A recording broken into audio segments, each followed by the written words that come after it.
options that you have. You can take the degree route, you take the diploma, and then postgraduate route you can go by way of, some of the diplomas are recognized as a degree, CIM is recognized as a degree. You can take CIM and then do a master's, an MSc or an MBA. Or you can take, if you want to stay at diploma level, you might take any of the other known diplomas in marketing. You have to remember this though, speaking from Professor Rajiva's address earlier on. You see that the degree qualification is becoming a minimum requirement even in our country today. That idea of only 10% should be qualified is changing.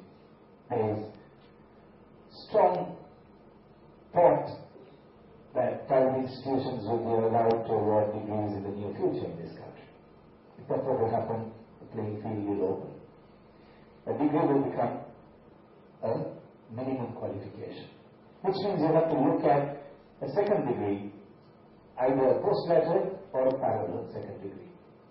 And to remain competitive, you'll have to look at the two qualifications. Right? You'll have to look at that amount of learning. So for instance, we find in a CIM class, you'll find many agriculture undergraduates, a parent coming in, a doctor coming in to do this as a second qualification. Partly because a marketing qualification, degree, diploma, whatever, is something that never goes waste. I'm a lawyer who marketer. The time I started CIM, I was wondering what this combination will do for me. And frankly, I went into it maybe for the wrong reason. I was stuck in a university that was closed with the JVP riots, and there wasn't too much to do at that time. And a friend of mine said, "This is great, you'll enjoy this, come in and do your same." And so I started it for that reason. Not quite sure how this is going to help me in the long run, because I was passionate about a legal career. And there was a time afterwards where I actually tossed up, and I thought, business is so much fun, or marketing is so much fun. Should I do that, all this, as a livelihood? I swung in favor of the law, but I stayed on as a lecturer in marketing to try and get the best of both worlds. And I found that the marketing profession supplements anything that you do, because even as a lawyer, my legal practice, I try to implement a lot of marketing strategy in it, in terms of relationships with clients, in terms of promotions, in terms of importance of product delivery and service quality.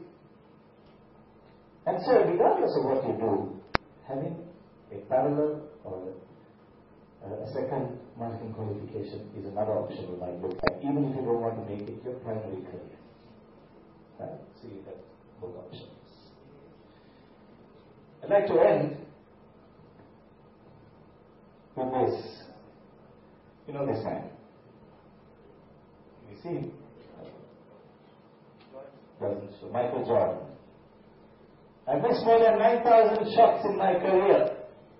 Perhaps the best known and most respected basketball player of the last century, of the last 100 years. He overtook Kareem Abdul-Jabbar in popularity. I've missed more than 9,000 shots in my career. I've lost almost 300 games. 26 times I've been trusted to take the game-winning shot, and I missed. I have failed over and over again. That is why I succeed. I think that's an important lesson for us to take away with us. Too often we get disheartened when things start going wrong. Too often we feel, I should give up. Take the lesson from Jordan, take the lesson from Robert the Bruce. 8 times he was defeated by the English army. He was seated in the cave and he saw this spider trying to climb up. You know the story. Each time he tried to go up, the web collapsed and it came down. He just built another web. It collapsed, built another one. And finally he made his way up. He looked at that and he said, I'm going to go up there and fight again. And he was lucky, he was fortunate the next time he won. So don't let failure stand in the way of what you want to do. If that is your dream, pursue it. It will materialize if you have enough passion to make it to